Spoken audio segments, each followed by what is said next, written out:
Inteligencia dental. El líder indiscutible y absoluto en educación dental a distancia en idioma castellano. Le da la más cordial bienvenida a esta conferencia grabada. Gracias a nuestros patrocinadores oficiales.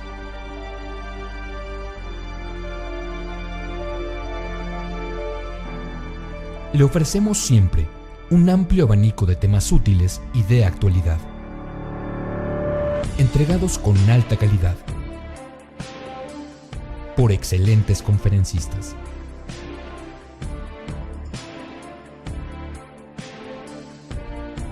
Es un placer recibirle en nuestras conferencias Webex en vivo por Internet, con sesión de preguntas y respuestas, o en nuestras conferencias grabadas disponibles en nuestro canal de YouTube.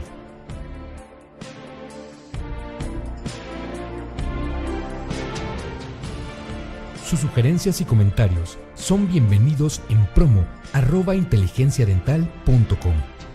Por último, le invitamos a visitar nuestro website, en donde encontrará toda la información disponible: www.inteligenciadental.com.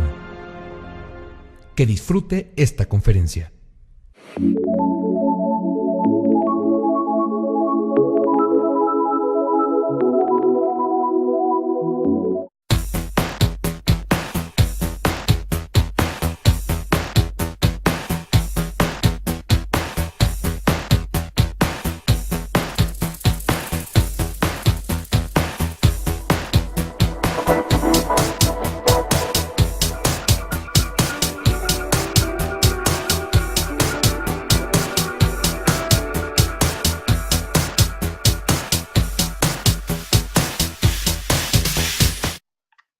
Ok, no, pues un gusto estar aquí con ustedes compartiendo. Y pues no sé si me indican, sin más preámbulo, ¿iniciamos o algo más falta? Adelante, doctor, bienvenido. Dejo a los idionautas con usted. Perfecto. Ok, gracias. Bueno, pues entonces, buenos días, bienvenidos a todos.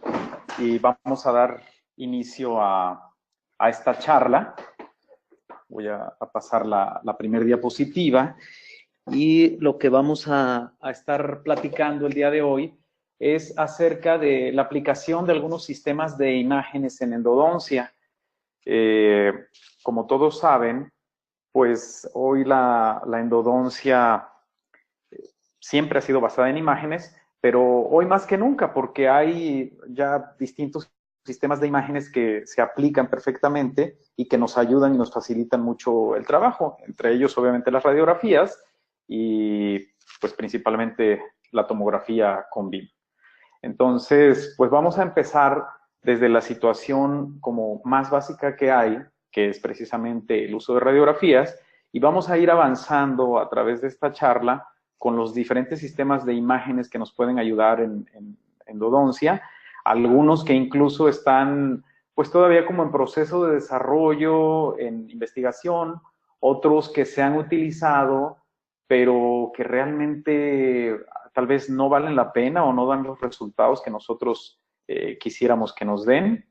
Y como les digo, cerrando con la parte de ConBIM, que definitivamente es una herramienta sumamente útil, y vamos a ver algunos conceptos básicos de ConBIM para la gente que está tratando de implementarlo ya en sus prácticas, pues que tengan por ahí algunos tips o directrices que seguir. Entonces, como ya vengo mencionando, en endodoncia nosotros utilizamos radiografías, por ejemplo, para hacer diagnóstico. Siempre es muy importante el ver si hay una lesión cariosa, si hay una restauración desajustada, si hay una lesión periapical, enfermedad periodontal, en fin, muchísimas cosas, observar la anatomía. El chiste aquí es hacer diagnósticos, y eso no podemos nosotros iniciar un tratamiento de endodoncia sin una radiografía previa.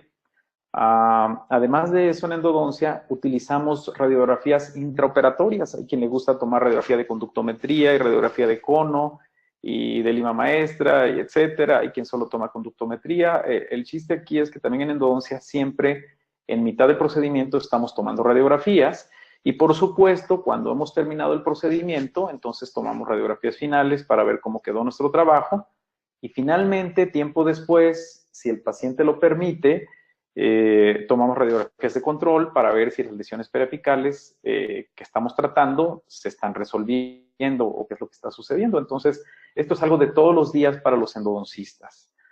Una situación que es muy importante es incluso el tipo de radiografía que nosotros estamos utilizando.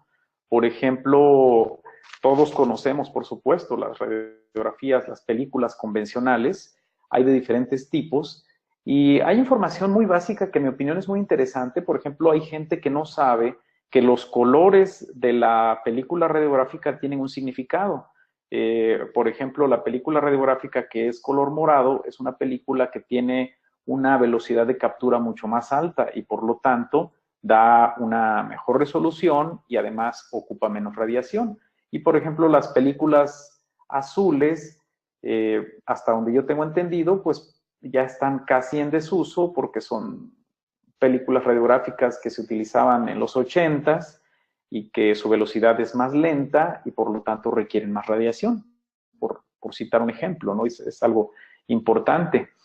Sin embargo, bueno, mucha gente se está mudando ahora al uso de la tecnología digital, los sensores digitales, como lo es en este caso el sensor de Yandex, es algo sumamente útil hoy en endodoncia, y algunos otros están utilizando, por ejemplo, las placas de fósforo, como este sistema de Igora. Entonces, en este inicio de la charla, vamos a estar platicando acerca de estos distintos sistemas, qué ventajas y qué desventajas tienen cada uno de ellos, para después irnos mudando hacia otra tecnología diferente y a ir dando las características de cada una de ellas.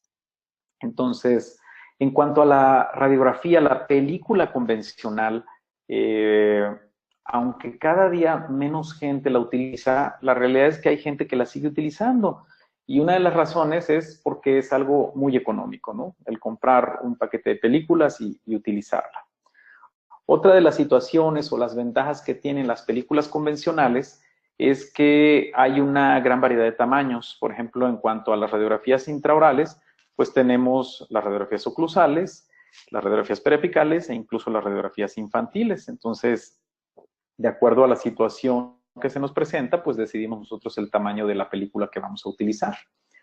Otra ventaja de estas radiografías convencionales o análogas que algunas personas les llaman, es que podemos utilizar prácticamente cualquier tipo de colimador, ¿sí? Los colimadores son muy simples, muy económicos, de distintas marcas y son muy fáciles de utilizar.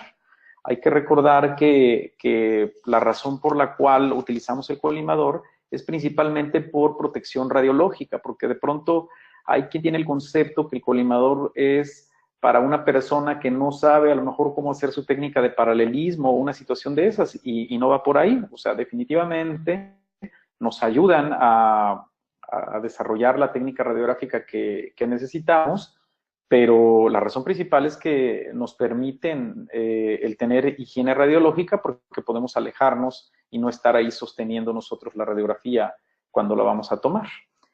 Otra ventaja de las películas convencionales es que tienen mucha flexibilidad y eso sí es una gran ventaja porque incluso las películas convencionales, a pesar de la flexibilidad que tienen, en ocasiones en ciertos sitios cuando los colocamos, principalmente en la mandíbula, hay sitios que le molestan al paciente. Tenemos que doblarla por ahí un poquito para que podamos hacer una buena captura.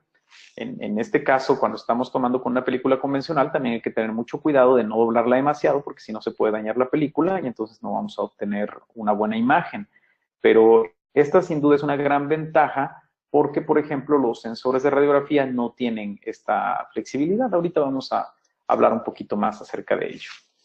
Ahora, ¿por qué tendríamos que mudarnos de esta tecnología, de estas herramientas de una película convencional? Lógicamente porque tiene algunos inconvenientes. Por ejemplo, uno de ellos son los factores de exposición. Más adelante voy a hablar algo acerca de la radiación que necesitamos para los diferentes tipos de radiografías, Pero lo que sí está muy claro es que, hablando de las radiografías intraorales, las películas radiográficas convencionales son las que más factores de exposición necesitan, o sea, más miliamperaje, kilovoltaje y tiempo de exposición. Por eso lo que mencionaba hace un rato del tipo de película, si nosotros tomamos una película de alta velocidad, vamos a necesitar menos radiación que si ocupamos una película de baja velocidad. Entonces, desde ahí, incluso la de alta velocidad va a ocupar mucho más radiación que algunas otras herramientas que tenemos. Otra desventaja, en mi opinión, es el procesamiento, porque ya una vez que hemos hecho la captura, pues entonces vamos a tener que pasar por el proceso de revelado. Esto pues consume tiempo, es un proceso adicional en el cual eventualmente se puede cometer un error, o sea, la radiografía se puede velar, se puede pasar de revelado, se puede pasar de fijador.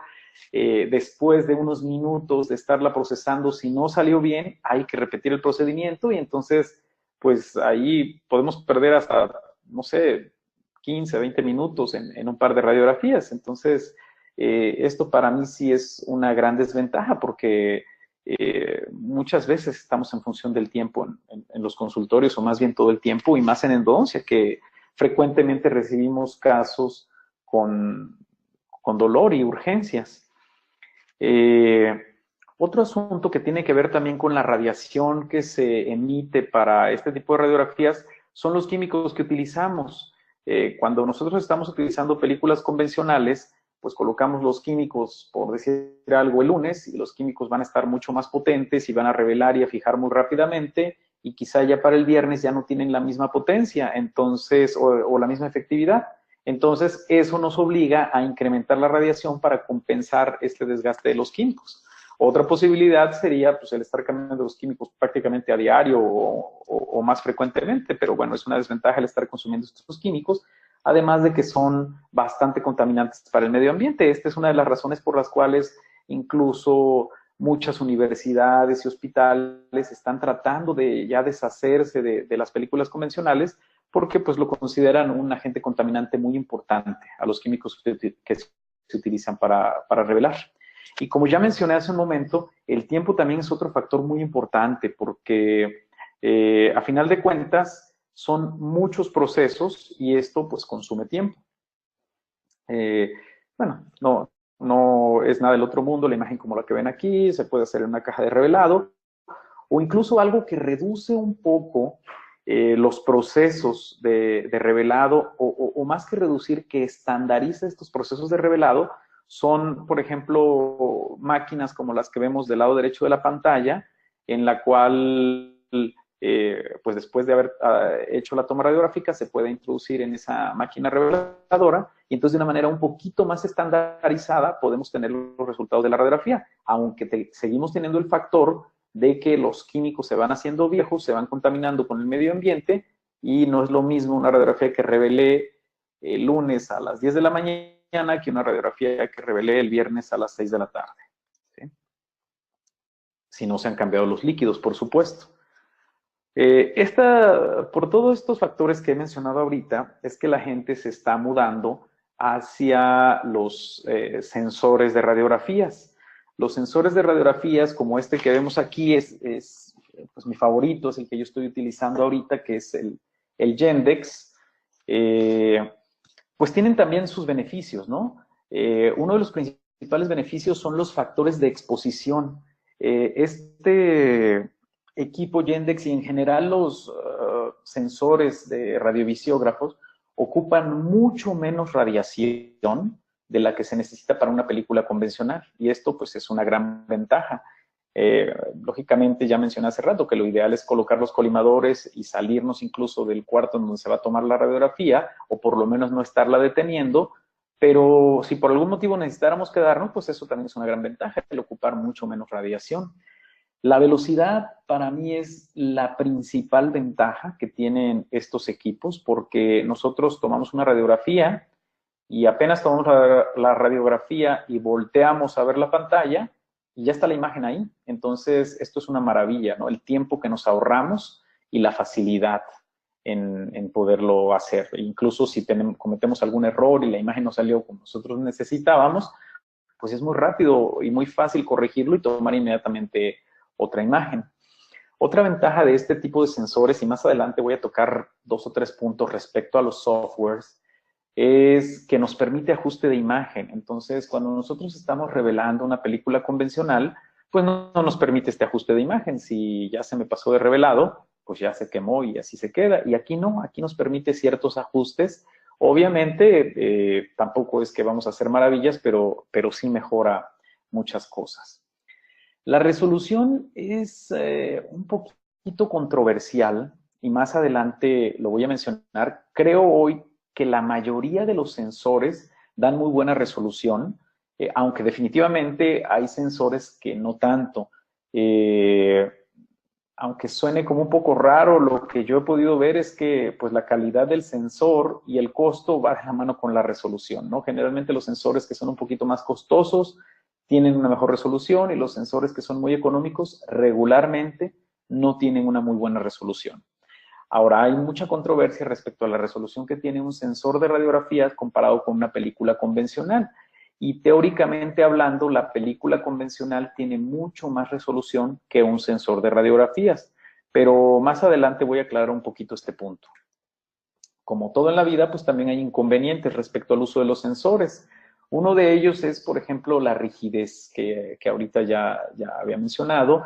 El otro, los tamaños. De repente hay sensores que son muy grandes o hay compañías que tienen solamente un tamaño y son difíciles de utilizar. Los colimadores, no podemos utilizar cualquier tipo de colimador. Muchas compañías tienen sus colimadores especiales, aunque hay pues muchas alternativas, ¿no? Los costos son otras de las situaciones que a muchas personas pues los hacen no voltear hacia estos sensores de radiografías porque los consideran elevados, pero a final de cuentas, en mi opinión, yo pienso que es una herramienta que con todos los beneficios que da, vale la pena el costo que se paga de ello. Y a esto iba, ¿no? Con lo que mencionaba hace un momento, Yandex es el sensor que yo estoy utilizando, hay muchos en el mercado. Me gusta mucho porque no es, es un sensor rígido, pero por ejemplo las esquinas las tiene redondeadas y eso es mucho más fácil de colocar en algunos sitios complicados. Tiene 2 tamaños y el sensor pequeño pues lo pueden utilizar en zonas de difícil acceso o incluso en niños. Y bueno, al final de cuentas es una inversión. Esto es lo que yo mencionaba, ¿no? Algunos sensores como el que ven del lado izquierdo, pues es un sensor que tiene las orillas como muy puntiagudas o muy agudas y este sensor Yandex está redondeado. Entonces, eso ayuda muchísimo porque si una película que es flexible, cuando tiene esos bordes muy agudos, lastima al paciente, pues ahora imagínense algo que es completamente rígido, colocarlo en la parte inferior, por ejemplo, en el área de premolares, es muy, muy molesto para los pacientes, ¿no? Esto es más o menos la comparación entre una película y un sensor de este tipo. Sí, incluso es hasta más agudo que una película convencional. Como ya había mencionado, cada marca tiene sus diferentes tamaños de sensor. Particularmente Yandex tiene este par de tamaños, pero pues así, aquí lo importante sería que de acuerdo a las necesidades de cada quien, pues verifiquen qué tipo de sensor es el que más se acomoda o se ajusta a las necesidades de cada quien, ¿sí? El grosor, como pueden ver aquí, es un factor también importante porque pues la película es muy delgada, entonces es muy fácil colocarla, por ejemplo, entre la lengua, el piso de la boca, y el sensor al ser muy grueso, pues es una de las razones por las cuales es más molesto. Y esto definitivamente, pues sí es una desventaja, ¿no? Cuando estamos utilizando este tipo de sensores. Los colimadores, como ya había mencionado yo hace un rato, hay diferentes tipos de colimadores en el mercado y lo que ha empezado a ocurrir es que prácticamente cada compañía saca sus propios colimadores que son compatibles con su sensor.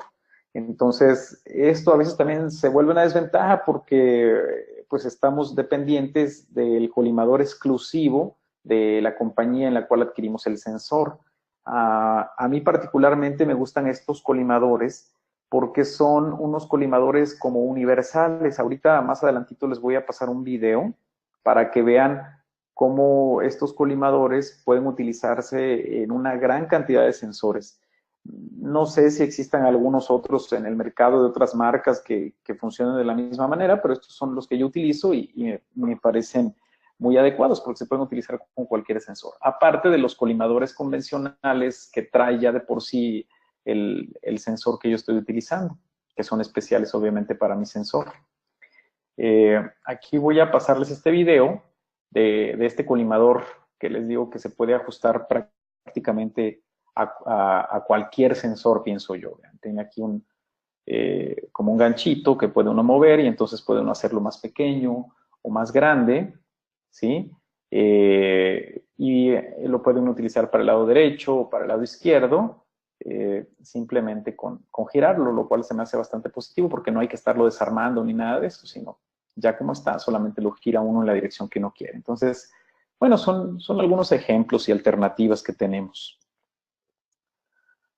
Los softwares para este tipo de equipos son muy importantes porque hay softwares que no son tan amigables, hay softwares que traen muchos implementos que a veces no tienen ninguna utilidad y eso es algo bien complicado porque cada compañía tiene un software distinto y como todo en la vida, algunos tienen fortalezas y otros debilidades.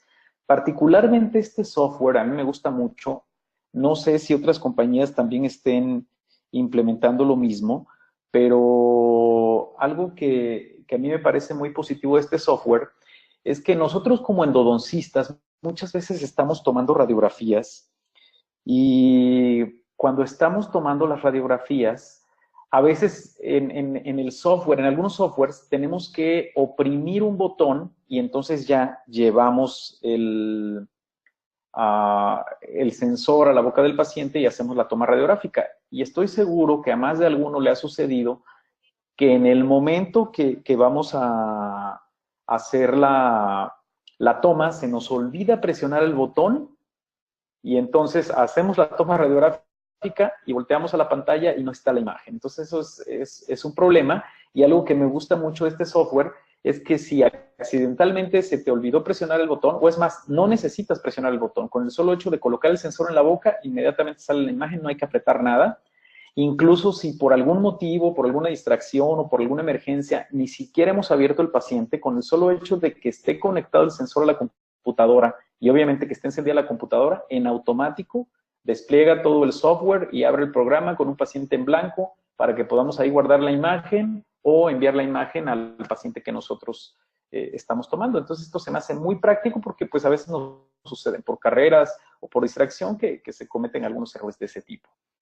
Respecto a los usos que los softwares tienen, la gran mayoría son muy similares. Podemos cambiar el contraste, podemos girar las imágenes, podemos hacer mediciones, podemos colorear y ahorita voy a mencionar qué ventajas y desventajas tienen este tipo de situaciones.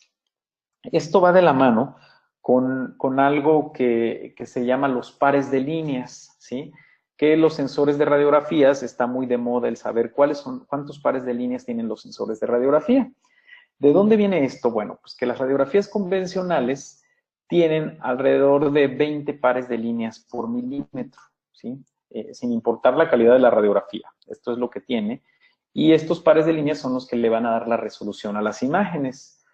Por ejemplo, las placas de fósforo, los pares de línea oscilan entre 6 y 12.5, independientemente de las marcas que se estén utilizando. Y los sensores digitales, los pares de línea varían entre 8 y 20. Por ahí hay algunas compañías que dicen que tienen sensores con pares de líneas superiores a 20. Sin embargo, lo que yo he podido averiguar es que esto no es posible. Quizá la información se confunde o se utiliza de manera errónea en cuanto a marketing se refiere, porque quizás se refieren a los píxeles, pero los pares de línea, hasta donde yo sé, no pueden ir más de 20. Podrán tener más capacidad de píxeles, pero no pares de línea. Y una situación que es bien importante tenerla en cuenta es que la capacidad del ojo humano es de detectar solamente 10 pares de línea por milímetro.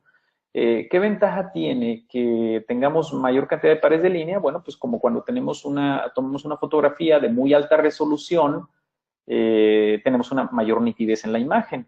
Si tomamos una fotografía de baja resolución y luego la queremos hacer grande, pues la imagen se deteriora. Entonces, por eso nos conviene que sean 20 pares de líneas, aunque el ojo solo perciba 10. Y además, si utilizamos algún sistema de magnificación, por ejemplo, que es a esto a lo que me refiero, a hacer más grande la imagen, pues no se va a distorsionar, ¿no? Y si no, pues ahí sí el ojo entonces va a detectar más de esos 10 pares de línea. Entonces, esto es muy importante. Ahora, en la práctica, ¿dónde se reflejan los pares de línea? Entre más pares de línea, por ejemplo, cuando nosotros estamos haciendo una conductometría, como lo ven aquí, es mucho más fácil detectar la punta de la lima, el borde del ápice, y entonces en una conductometría, pues podemos definir de una manera más sencilla en dónde estamos. Si nosotros no tenemos suficientes pares de línea, entonces la radiografía muchas veces no nos permite observar adecuadamente dónde termina la lima y dónde está el ápice o una cosa así. Obviamente sabemos que depende del calibre de la lima, de la cantidad de exposición, de muchos otros factores, pero hablando concretamente de la influencia que tienen los pares de línea, entre menos pares de línea, menos posibilidad vamos a tener de observar objetos muy pequeños, muy finos. ¿Sí? Y otra cosa que también es importante es que, bueno, los pares de línea también nos van a ayudar a tener un mejor contraste de las imágenes. Otra situación que es muy importante respecto a los sensores es que los sensores tienen una amplia respuesta y eso es muy importante. Este no es un ejemplo dental, pero aquí es muy importante cómo se toma esta radiografía y observamos prácticamente estructuras óseas. Sin embargo, si variamos el contraste del sensor, ¿sí? Debido a la amplia respuesta de recepción, podemos incluso ver un poquito la silueta de los tejidos blandos. Entonces, esto es lo mismo que ocurre con las radiografías. Por eso es que es importante el poder jugar con el contraste, porque aunque los pares de línea, como lo mencioné hace un rato, son en menor cantidad que una película convencional, la capacidad de respuesta del sensor compensa la escasez de estos pares de líneas si los comparamos con una radiografía convencional, y entonces nos permite ver a veces incluso mejores imágenes que las que tendríamos en una película radiográfica. Por eso les decía yo que no es tan crudo como el decir, la radiografía convencional tiene 20 pares de línea y el sensor que más tiene 18 o igual tiene los 20 y por eso no tiene una buena calidad. No, o sea, un sensor incluso con menor cantidad de pares de líneas que una película convencional podría dar una imagen incluso mejor que una película convencional, de acuerdo a los parámetros que se utilicen y de acuerdo a muchas cosas. Otra de las situaciones es que esta respuesta del sensor es lo que nos permite, por ejemplo, ver las distintas densidades entre el esmalte y la dentina o incluso algunas lesiones cariosas muy pequeñas entre el esmalte, ¿no? Entonces, por eso es importante la respuesta que el sensor tiene independientemente de los pares de línea. Y eso va de acuerdo pues, a la calidad y la tecnología que cada sensor tiene. Los sistemas de radiografía por medio de placas de fósforo se están utilizando recientemente.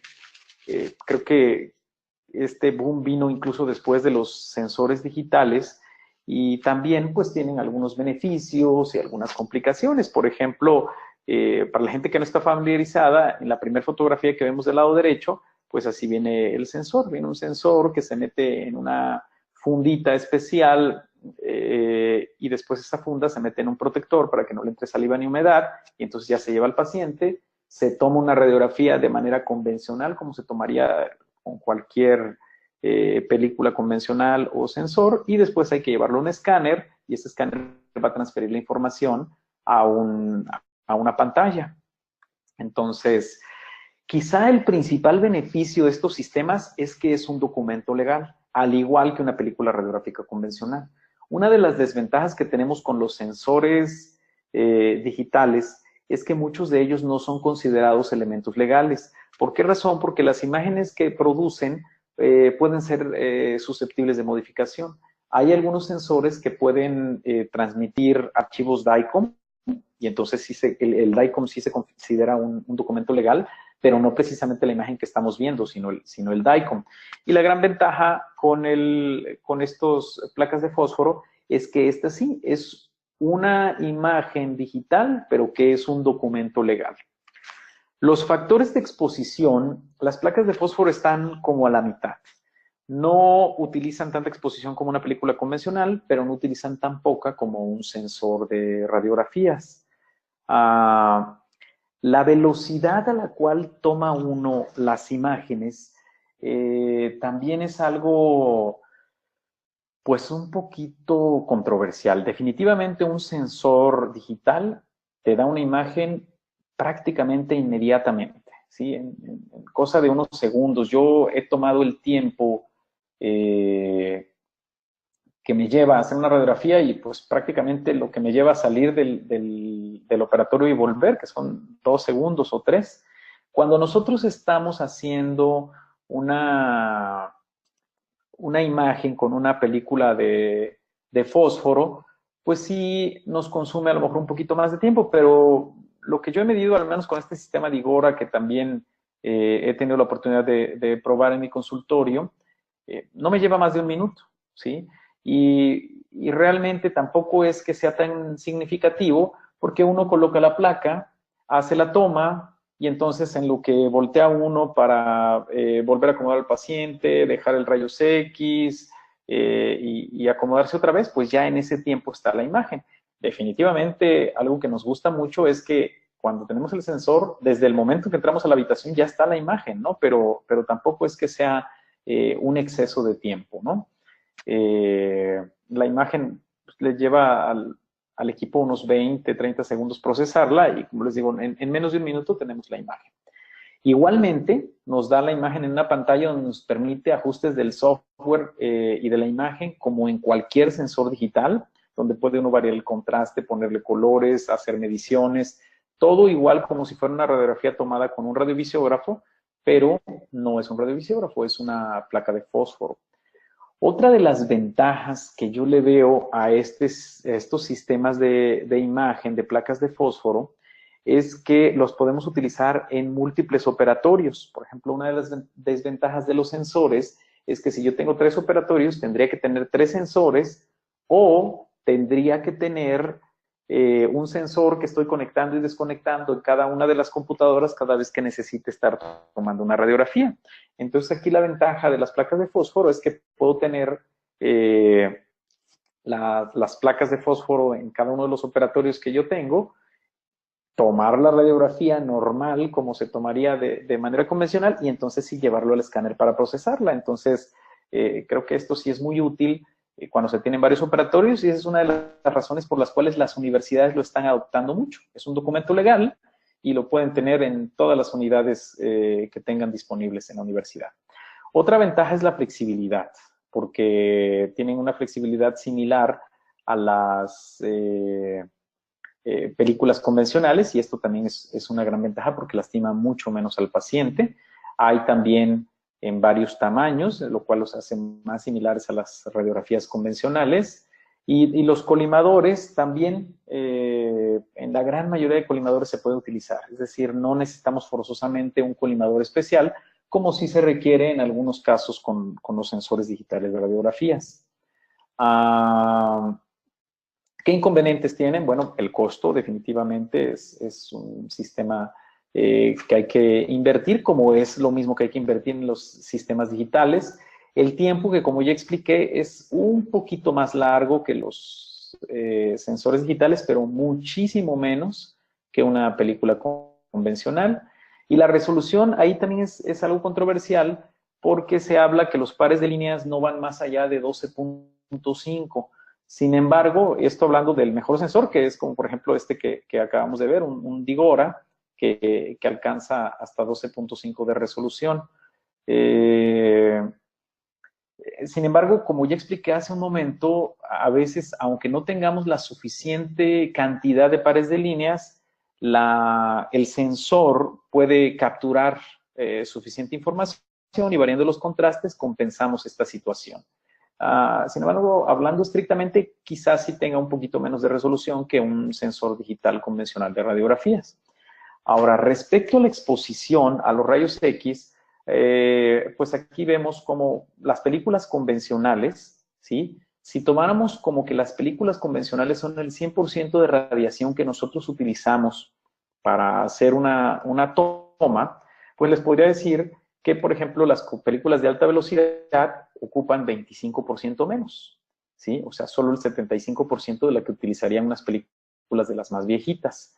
Los sensores, como este Digora de las placas de fósforo, utilizan el 50% de la radiación que se utilizaría con una película convencional, y los sensores digitales utilizan el 25% de exposición a la radiación. Entonces, esto sí es algo importante que debemos de tener en cuenta. Prácticamente cualquier sistema digital utiliza mucho menos radiación que las películas convencionales. Y si por algún motivo tenemos que seguir utilizando películas convencionales, pues mi consejo es que utilicen las películas de mayor velocidad para que reduzcan la cantidad de radiación a la cual exponen al paciente. Ahora, como todos sabemos, las limitaciones que las radiografías tienen, pues es que son imágenes bidimensionales y, por ejemplo, en esta radiografía, en donde se hizo un estudio para tratar de ver una fractura horizontal, a lo mejor ahí pueden percibir un poquito la fractura horizontal en el premolar, pero de acuerdo a la angulación, como lo vamos viendo en las siguientes imágenes, se va perdiendo esa fractura horizontal. Entonces, esa es una gran desventaja, ¿no? Incluso si variamos las angulaciones en otro sentido, pues a veces la observamos y a veces no. Entonces, ese es un problema que tenemos con las radiografías, que no nos lo vamos a poder quitar, así tengamos un sensor de placa de fósforo o un sensor digital o una radiografía convencional.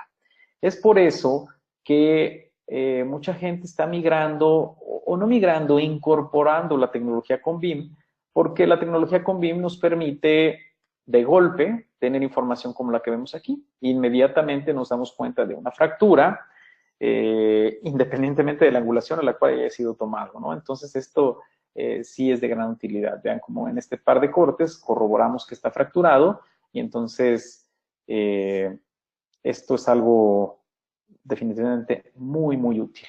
Ahora, aunque definitivamente la tecnología 3D por medio del CONBIM es hoy muy utilizada nos proporciona gran cantidad de ventajas para resolver muchos casos, existen algunas otras cosas que se han estado utilizando. Por ejemplo, la resonancia magnética. Estoy hablando a nivel experimental. Por ejemplo, la resonancia magnética se ha utilizado porque la resonancia magnética actúa sobre el agua, concretamente sobre el hidrógeno, y pues nosotros tenemos agua en el cuerpo.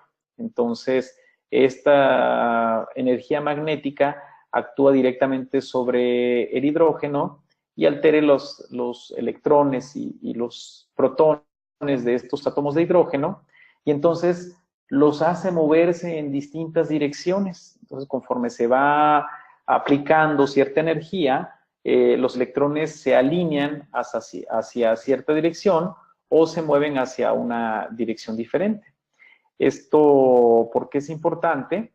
Porque cuando se aplica este resonador, el movimiento de los electrones, digamos, de manera ordenada, o sea, de acuerdo a la dirección en la cual se pone el resonador, los electrones se van a alinear en esa dirección, se puede mover el resonador hacia otra dirección y los electrones van a cambiar nuevamente su disposición, y estos movimientos y esta energía que se aplica sobre los electrones va a producir una liberación de energía, y esta liberación de energía va a transmitirse hacia el resonador y es de la manera en la cual vamos a obtener una imagen. Es más o menos cómo funciona y de esta manera pues es que se puede aplicar la resonancia magnética, ¿no?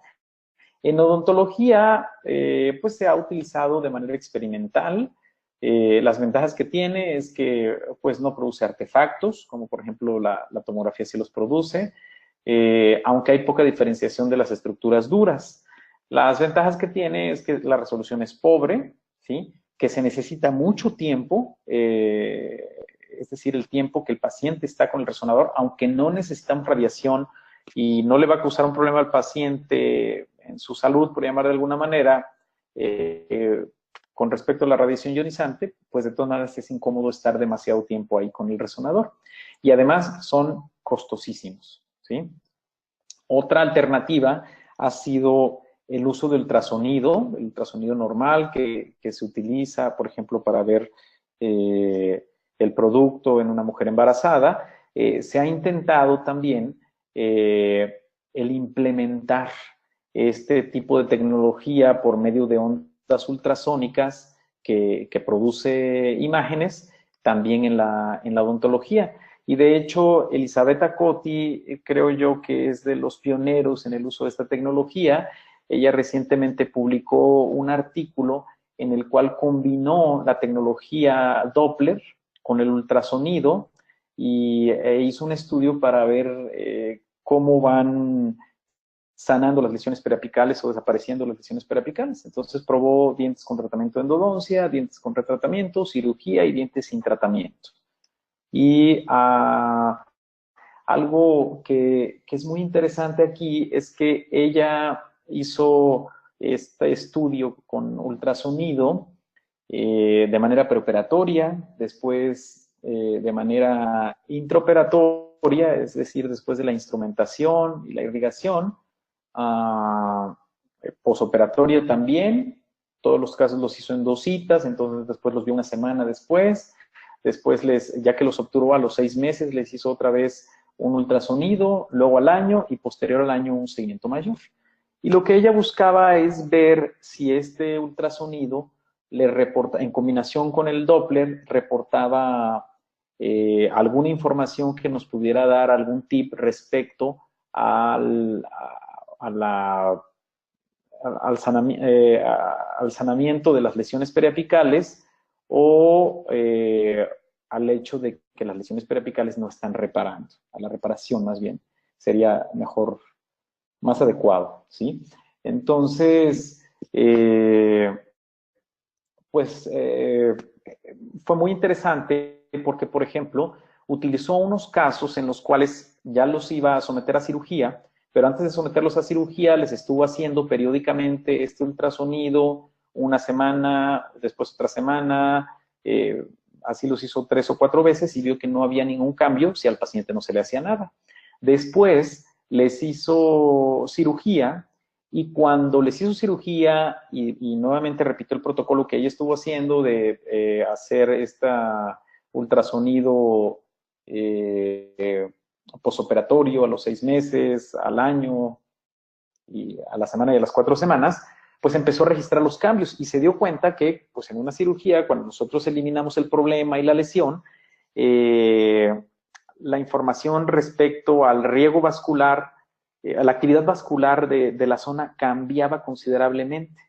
Entonces, de esta manera, ella fue tratando de hacer una comparación con los tratamientos de endodoncia y los retratamientos, y lo que ella encontró es que las lesiones periapicales que estaban reparando cesaban también su actividad vascular.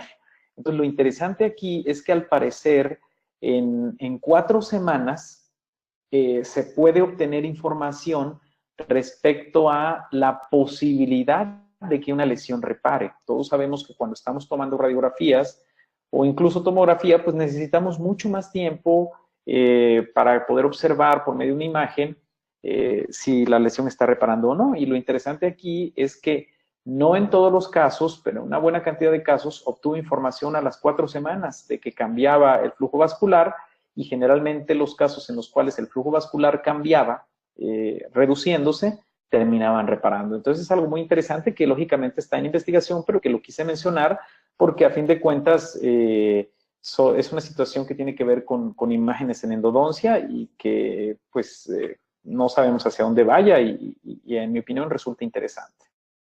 Entonces, las ventajas de utilizar ultrasonido es que muestra cambios a corto plazo. Las desventajas es que necesitamos un experto que sepa manipular el ultrasonido y que es difícil la interpretación, ¿sí? La tomografía axial computarizada la quiero mencionar porque hay mucha gente que sigue pensando que nosotros podemos utilizar tomografía axial computarizada en los pacientes. Y esto es muy importante. Cuando nosotros estamos tomando tomografía axial computarizada, tenemos un haz en forma de abanico, que es como si utilizáramos una cuchilla que va a cortar al paciente y de esa manera vamos a ver lo que está adentro. De acuerdo a la zona que nosotros queremos observar, hay que dar múltiples rotaciones y eso implica mucha radiación en el paciente. Y esta es la imagen que vamos a obtener, como lo vemos del lado derecho, un corte transversal. La gran ventaja de la tomografía axial computarizada es que podemos ver tejidos blandos, ¿sí? Que no podemos observar muchas veces con otro tipo de tomas y de esa manera pues se pueden detectar tumores y cosas de ese tipo. Sin embargo, hoy en día lo más utilizado es la tomografía con BIM, ¿sí? ¿Por qué? Porque la tomografía con BIM, como su nombre lo dice, es un haz cónico que hace una sola rotación y entonces esa información se transfiere a un sensor y ese sensor va a transferir información en escala de grises y además por un algoritmo matemático va a hacer una reconstrucción volumétrica, como lo vemos aquí. Entonces, no es que haga un corte y nada más, ¿no? Sino que además reconstruye prácticamente el objeto que estamos tomando. Con la tomografía vamos a tener un corte coronal, que es paralelo a la sutura coronal, un corte sagital, que es como si dividiéramos en dos la imagen, un corte axial, que es como si dividiéramos la imagen en sentido horizontal, y una reconstrucción volumétrica, como hace un rato lo mencioné, ¿sí? Esto es como se observa en endodoncia, lo mismo, el corte coronal, el corte sagital y el corte axial. La gran ventaja de tener una tomografía con BIM es que vamos a tener una reconstrucción multiplanar. ¿Qué quiere decir esto? Que no solamente hay mucha gente que le llama, esta es la tecnología 3D, y bueno, se le puede llamar una tecnología 3D porque nos da información de una tercera dimensión, pero la realidad es que nosotros sí tenemos información de esa tercera dimensión, pero tenemos información en múltiples planos, o sea, no tenemos un límite, podemos ir hacia cualquier dirección. Entonces, lo que sí quiero dejar claro es que no es que tengamos un tercer plano, o sea, tenemos múltiples planos en esta tecnología 3D, ¿no? Ahora, respecto a los aspectos técnicos de esta tecnología de ConBIM, pues hay que tener en cuenta algunas cosas. Por ejemplo, siempre es importante hacer un escaneo del paciente, ¿sí? Y esto es importante a veces explicárselo al paciente porque hay pacientes que de pronto creen que en el momento que entran al aparato ya están recibiendo radiación y se asustan. Y hay que explicarles que sobre todo en endodoncia, que vamos a tomar un campo pequeño, hay que hacer un escaneo en donde el equipo se va acomodando, como ven ustedes aquí, y entonces va girando y va tomando la posición adecuada para tomar el sitio que nosotros necesitamos. Aquí vamos a ver, por ejemplo, un caso en el cual se ven los dos maxilares juntos, ¿sí? Pero hay casos como estos en los que nada más queremos observar un cuadrante e incluso este escaneo nos permite a tener mayor precisión y decir, no solamente quiero solo un cuadrante, sino de ese cuadrante, esta es la información que yo necesito. Y eso se logra con el escaneo. De acuerdo al equipo, pues hay diferentes procesos de escaneo. Este es el OP300 o OP3D Pro, que es el equipo que yo tengo en mi consulta y que utilizo regularmente, y esta es la manera en la cual se utiliza, ¿no? Uno va centrando la imagen que uno quiere y de esa manera pues garantiza a uno que salga lo que nosotros necesitamos. Lógicamente requiere radiación y esa radiación va a producir información y esa información por medio de un algoritmo matemático pues nos va a dar lo que nosotros estamos viendo aquí, ¿no? A diferencia de una radiografía, nos presenta imágenes que no podríamos ver nunca con una radiografía.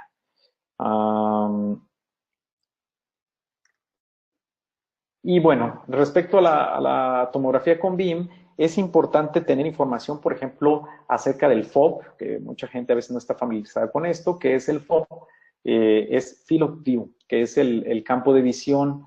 Y esto es importante porque, por ejemplo, si nosotros tenemos un tomógrafo o enviamos a un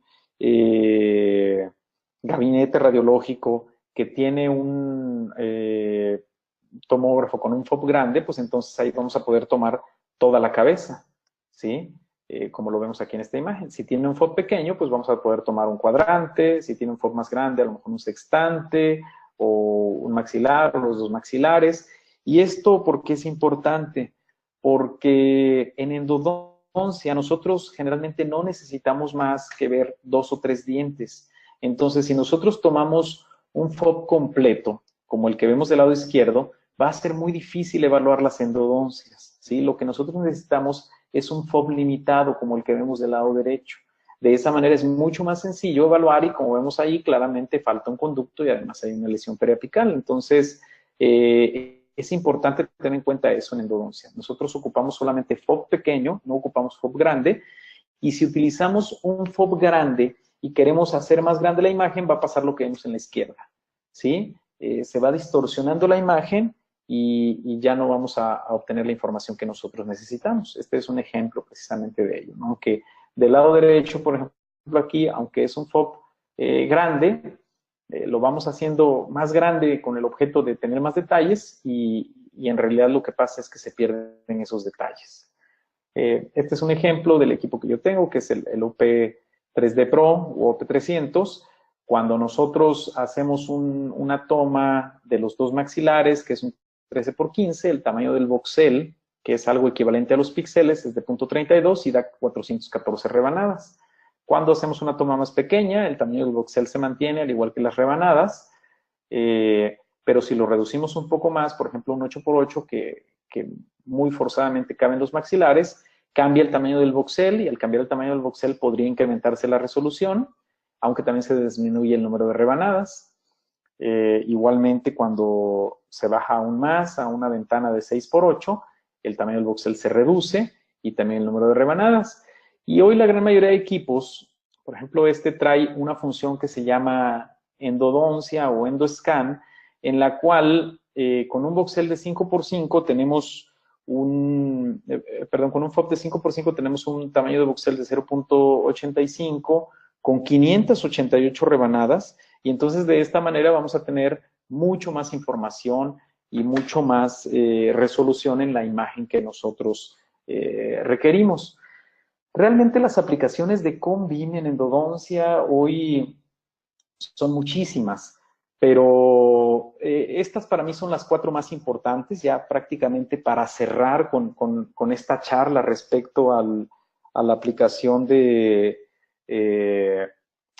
los diferentes sistemas de imágenes.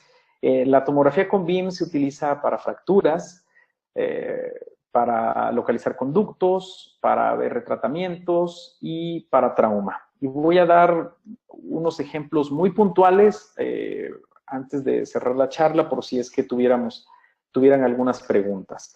Por ejemplo, en la parte de fracturas, a veces tenemos la fortuna, como en este caso, que podemos observar la línea de fractura y entonces podemos detectarla con la tomografía, pero no siempre tenemos esa fortuna. Esto es algo bien importante.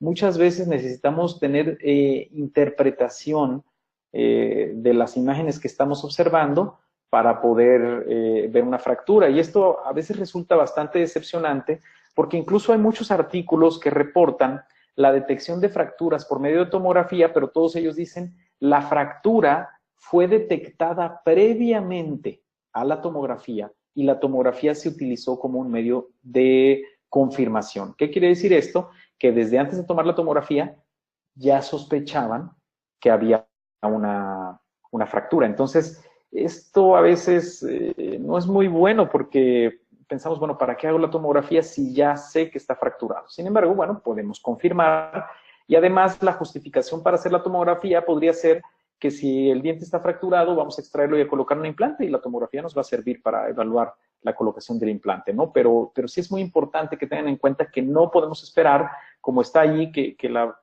fractura levante la mano y diga, aquí estoy, ¿no? No siempre es tan sencillo. La localización de conductos, aunque muchas veces con las radiografías anguladas las podemos detectar, pues es mucho más fácil con una tomografía con BIM, como lo vemos aquí, detectar dónde está el conducto que falta y además, por ejemplo, en este caso, el software que viene con el OP3D Pro tiene esta función de endoscopía en donde uno le da clic en el conducto que creemos que está faltando y nos hace una reconstrucción de endoscopía hacia el interior para ver qué tan permeable esté. De lo que yo he encontrado aquí es que cuando oprimimos esa función, vamos a ver si está permeable o no, pero muchas veces, aunque marca que no está tan permeable, ayudado de magnificación, de ultrasonido y cosas de esas, podemos muchas veces abrirlo.